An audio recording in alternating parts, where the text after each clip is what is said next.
আসসালামু আলাইকুম।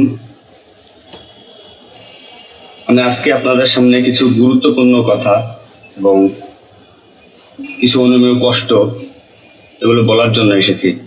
আমি একজন পুলিশ সদস্য। আমি সমগ্র জাতির কাছে একটা অনুরোধ নিয়ে আসছি এবং আমার যারা পুলিশ ভাই বন্ধু ব্যাটসম্যান যারা আছেন, আমি সকলের উদ্দেশ্যে কিছু কথা বলার জন্য আসছি। সমগ্র দেশের মানুষের সামনে কিছু কথা বলার জন্য আসছি।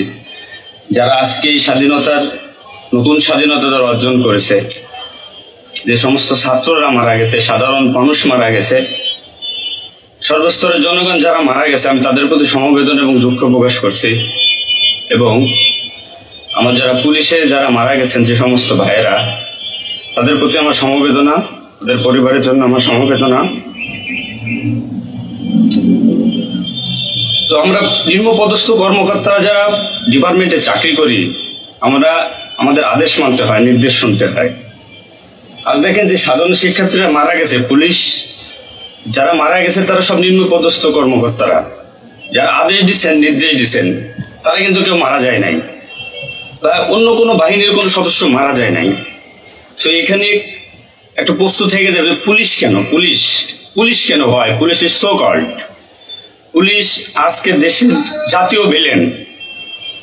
এই পুলিশ সর্বপ্রথম ৭১-এর মুক্তিযুদ্ধের সময় রাজাকার বাহিনীর বিরুদ্ধে প্রথম কাউন্টার অ্যাটাক রাজারবাগ থেকে দিছিল। আর সে গৌরবময় ইতিহাস উজ্জ্বল পুলিশের আর জাতীয় ভিলেনে পরিণত করেছে কিছু স্বার্থান্বেষী মহল। আমাদের পুলিশের কিছু স্বার্থবাদী পুলিশ কর্মকর্তারা যারা বড় বড় চেয়ারে বসে, বড় বড় জায়গায় বসে আমাদেরকে ব্যবহার করে তাদের স্বার্থ উদ্ধার করছে। আজ এতগুলো মানুষ মারা গেছে। আমি একজন পুলিশ, এর বাইরে আমি একজন ছাত্র ছিলাম। পড়ালেখা শেষ করে আমি চাকরিতে ঢুকছি। এটা আমার অপরাধ না। আমার ডিপার্টমেন্টকে কলুষিত করছে, এটা অপরাধ। আমি একজন সন্তানের বাবা। আমার 2 বছর বয়সে একজন সন্তান আছে। তো আমি একজন বাবা হিসেবে আমি মেনে নিতে পারি নাই। আমার ভাইরা মারা গেছে, ছোট ছোট ছেলেমেয়েরা বলতেছে আমার বাবা কই। এগুলো মেনে নেওয়া যায় না, এগুলো কোনো মতেই মেনে নেওয়া যায় না। যারা সাধারণ মানুষ মারা গেছে তাদের পরিবারের কি অবস্থা? আজ আমার পুলিশটা যেখানে পাচ্ছেন সেখানে নির্মমভাবে মৃত্যুবরণ করতেছে, পিটিয়ে মারতেছে। এর কারণ কি? আজ আমাদের কিছু সত্যান্বেষী কিছু বড় মহলের অফিসারদের কারণে। তারা বিভিন্ন লোকের তোষামোদি করে বিভিন্ন পর্যায়ে আমাদের ঘাড়ে বন্দুক রেখে তারা মনে করেন দিনের পর দিন আমাদের নির্যাতন করে মানুষের বিরুদ্ধে লেলাই দিছে। হাজার হাজার কোটি টাকার মালিক হয়ে তারা এখন টাকা দিছে। এই মৃত্যুর ভাই, পুলিশ মৃত্যুর ভার কে নেবে? পুলিশের মৃত্যুর বিচার হবে না বাংলাদেশে, আমি জানি। কিন্তু যারা এই নির্দেশদাতা, যারা এই নির্দেশ দিয়েছেন, তাদের প্রত্যেকের বিচার হবে। এবং চিহ্নিত যেসব পুলিশ অফিসারে পুলিশ ডিপার্টমেন্টে আছে তাদের অবিলম্বে প্রত্যাহার চাই এবং তাদের বিচার চাই, যারা নির্দেশ দিয়ে সাধারণ মানুষকে খুন করাইছে পুলিশকে দিয়ে। আচ্ছা, এতগুলো পুলিশ মারা গেছে, এই সম্পূর্ণ দায়ভার এই ডিপার্টমেন্টের অফিসারদের নিতে হবে। কোন অফিসার দেখছেন রাস্তায় মারা গেছে? মারা যায়নি। তারা নির্দেশ দিয়ে সরে গেছে, পুলিশকে সামনে ঠেলে দিয়ে। এটা হত্যাকাণ্ড। এই হত্যাকাণ্ডের বিচার আমি চাই। সমগ্র পুলিশ ডিপার্টমেন্টের এই হত্যাকাণ্ডের বিচার চাই। অবিলম্বে সব দুর্নীতিবাজ পুলিশ কর্মকর্তাদের অব্যাহতি দিয়ে তাদের শাস্তির আওতায় আনতে হবে। এই পুলিশ হত্যার দায়, এই পুলিশ হত্যার বিচার তাদের দিয়ে করতে হবে। আমি জানি না আমার এই কথা বলাতে আমার কি হবে না হবে, আমি সে পরোয়া করি না। আমি শঙ্কিত সেই পরিবার নিয়ে, যারা মারা গেছে, তাদের ফ্যামিলি, তাদের বউ বাচ্চাগুলো এতিম হয়েছে। সাধারণ মানুষ মরেছেন, আমি তাদের থেকে ব্যতীত। নির্মম ভাবে অত্যাচার করছে, এগুলো মেনে নেওয়ার মতো না। আমি সবাইকে অনুরোধ করব, আমার ভাই বন্ধু যারা আছেন, আমি কোনো উস্কানিমূলক কথা বলতে এখানে আসি নাই। আমি এখন সত্যি বাস্তব কথা বলতে আসছি। আমার কষ্টের সঙ্গে বলতে হয়, আমি একজন পুলিশ পরিবারের ছেলে। আমার বাবা অন ডিউটি অবস্থায় 2012 সালে মারা গেছেন। আমি পরিচয় দিতে পারছি মানুষের কাছে, আমি একজন পুলিশের সন্তান। আমার ছেলে মেয়ে কিভাবে পরিচয় দেবে তাদের সহপাঠীদের কাছে যে আমার বাবা একজন পুলিশ? কিভাবে পরিচয় দিবে? সিসি করবে? আজ মানুষের কাছে, জাতির কাছে সমগ্র পৃথিবীর কাছে মানুষ আজকে ভিলেন রূপে পাবলিক পরিচয় হয়ে গেছে। এই মানুষগুলো, এদের মৃত্যুর ভার, পুলিশ হত্যার ভার ডিপার্টমেন্টের সর্বোচ্চ পর্যায় থেকে সর্বনিম্ন পর্যায়ে এর সাথে যারা জড়িত ছিলেন তাদের দেওয়া লাগবে, তাদের এগেনস্টে হবে। প্রত্যেকটা পুলিশ সদস্য আজ বাইরে বেরোতে ভয় পাচ্ছে, মৃত্যুর ভয়।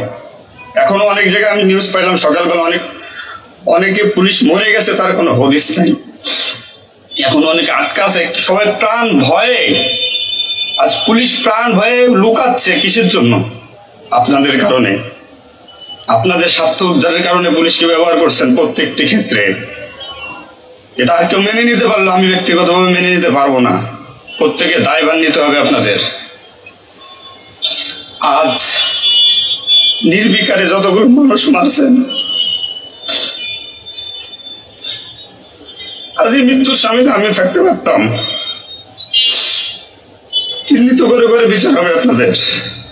পুলিশ কর্মকর্তারা যারা আছেন এর সাথে জড়িত সবার বিচার হবে, বিচার করতে হবে। কেউ না করুক, আমি করবো। আপনার পুলিশের গৌরবময় ইতিহাস ঐতিহ্যকে ধারণ করে নিজেদের স্বার্থ উদ্ধারের কারণে আজ পুলিশ বাহিনীকে মৃত্যুর মুখে ঠেলে দিচ্ছেন। তাদের কথা একবার চিন্তা করেনি।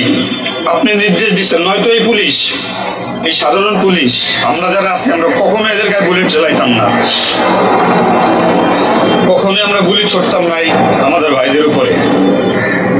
ডিপার্টমেন্টের ম্যাক্সিমাম 80% পুলিশ এখন পড়াশোনার সাথে জড়িত। এভরিওয়ান, সবাই পড়াশোনার সাথে জড়িত, সবাই ছাত্র। আপনারা আপনাদের ব্যক্তিগত রক্ষার কারণে কই, আপনারা এখন কোথায় আছেন? আপনারা একজন বড় বড় অফিসাররা কোথায় আছেন? বেরোয় আসেন, নামেন পুলিশের সামনে, পুলিশকে সিকিউরিটি দেন, দেশের মানুষকে সিকিউরিটি দেন। আপনাদের হাতে পুলিশ বাহিনী ক্ষতিগ্রস্ত, বিপর্যস্ত, বৈষম্য সৃষ্টি করছেন আপনারা। আপনারা প্রতিটা ক্ষেত্রে পুলিশের সাথে পুলিশের বৈষম্য সৃষ্টি করে দিয়ে গেছেন। যে যার মন গড়া কথা দিয়ে এটাই আইন, এটাই নিয়ম, এটাই শিখাইছেন পুলিশ ডিপার্টমেন্টকে। এগুলো হবে না। আপনারা যে যেখানে যান না কেন পালাইয়ে, যেখান থেকে পলায় যান, এই পুলিশ আপনাকে খুঁজে বের করবে। এই মৃত্যুর দায়ভার আপনার নিতে হবে। সত্য কথা বলাতে অনেক পুলিশের চাকরি খেয়ে দিয়েছেন আপনারা। আপনারা সুযোগ পেয়ে স্বার্থের কারণে অনেক পুলিশকে বলে পুলিশ ডিপার্টমেন্ট থেকে বিতাড়িত করছেন। তাদেরকেও পুলিশ ডিপার্টমেন্টের প্রয়োজন। আপনাদের স্বার্থের শিকার তারা, আপনাদের স্বার্থের বলি তারা। অনেক পুলিশ ভাইরা, সাধারণ পুলিশ ভাইরা যাদের চাকরি থেকে বিচ্যুত করছেন, অবিলম্বে তাদেরকে চাকরিতে আনবেন আপনারা। এটা আমার অনুরোধ।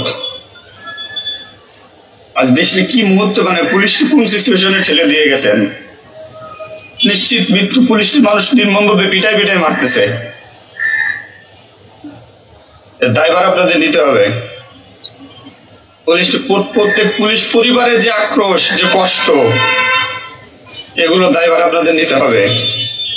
সাধারণ মানুষ আপনাদের ক্ষমা করবেন। আপনারা সবাই চিহ্নিত, আপনারা সবাই এই বাংলাদেশের দুর্নীতিবাজ পুলিশ অফিসারদের আপনারা সবাই চিনেন, আপনারা সবাই তাদের চিনেন। এদের বিচার আপনাদের করতে হবে। এই বিচার চাই আমরা, সাধারণ জনগণের হত্যার বিচার চাই, পুলিশ হত্যার বিচার চাই। পুলিশ হত্যার বিচার না হওয়া পর্যন্ত আমি ডিউটিতে যাব না, আমি আমার কর্মস্থলে যাব না। অনেক পুলিশ সদস্য এখন পর্যন্ত নিখোঁজ। আমার সহপাঠী ভাইরা মারা গেছে, আমার পরিচিত ভাইরা মারা গেছে। তাদের সন্তান হাউমাউ করে চিল্লাইতেছে, আমার বাবা কই? জবাব কে দেবে? জবাব দেওয়া লাগবে। এতগুলো মায়ের কল ফাঁকা করছেন, পুলিশ জীবন হারাইছে, গর্ভবতী মহিলা পুলিশকে পর্যন্ত মারিয়ে ফেলছে।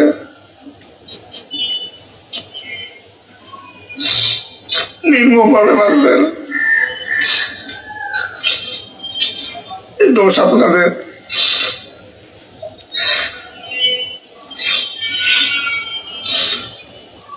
চাকরির ভয় নাই,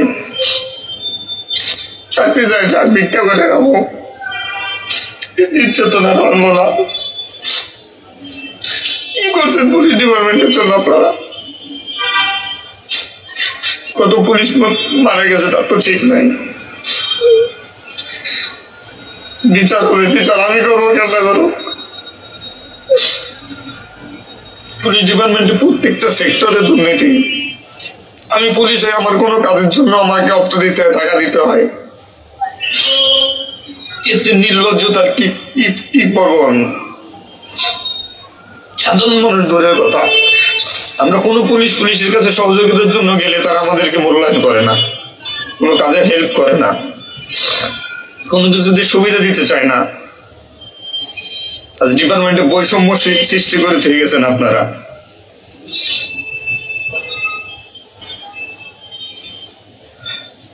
এত কিছু দরকার হয় কেন আপনাদের? আজ আপনারা কেউ মারা যাননি, সবাই নির্দেশ দিয়ে যার মতো সুযোগ মতো পালাইছেন, সুযোগ মতো চুপচাপ করে বসে আছেন। পুলিশ ডিপার্টমেন্টের অনেকে আছে যারা এর সাথে জড়িত না, সরাসরি গুলি করতে চায় নাই, বাধ্য করছেন, নির্মম মৃত্যুর দিকে ঠেলে দিচ্ছেন এদেরকে। কোনো কিছুই মনে করেন আপনারা। তো নতুন দিনের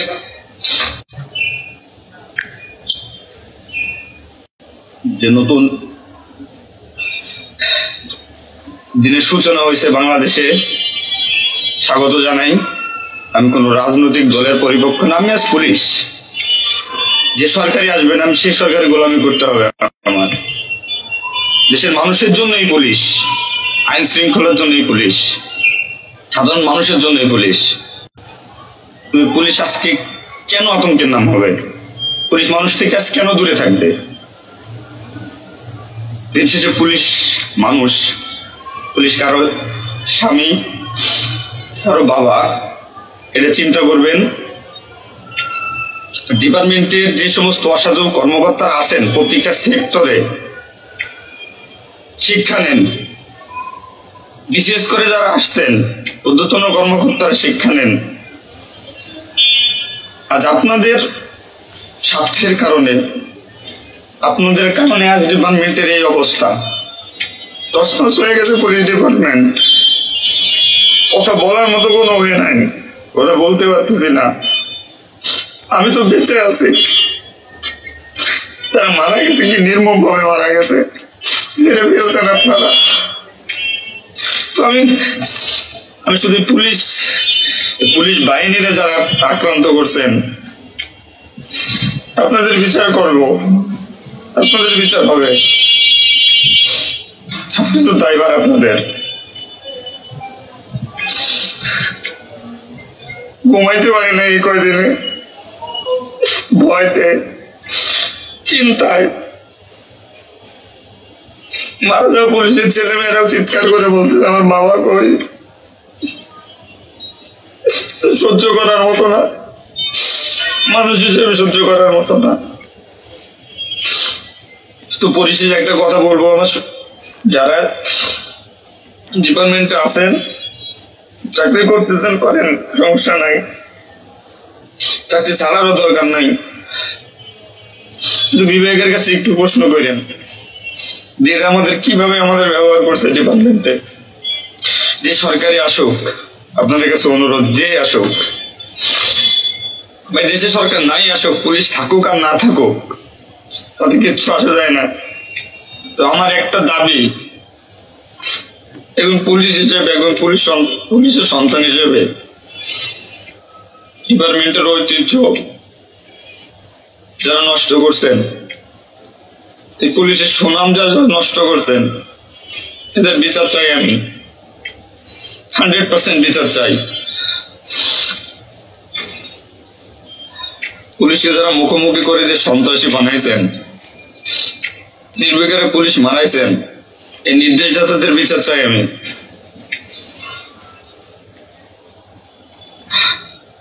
এবং দেশের আইন শৃঙ্খলা পরিবেশ নিয়ন্ত্রণে আনতে সর্বপ্রথমে পুলিশ বাহিনীকে সুশৃঙ্খল করতে হবে। আমি আর অনুরোধ সবার কাছে, যে আপনারা পুলিশকে খারাপ চোখে দেখবেন না, যে আমরা যারা নিম্নপদস্থ কর্মকর্তারা আছি, যারা চাকরি করতেছি, আমরা আদেশের গোলাম।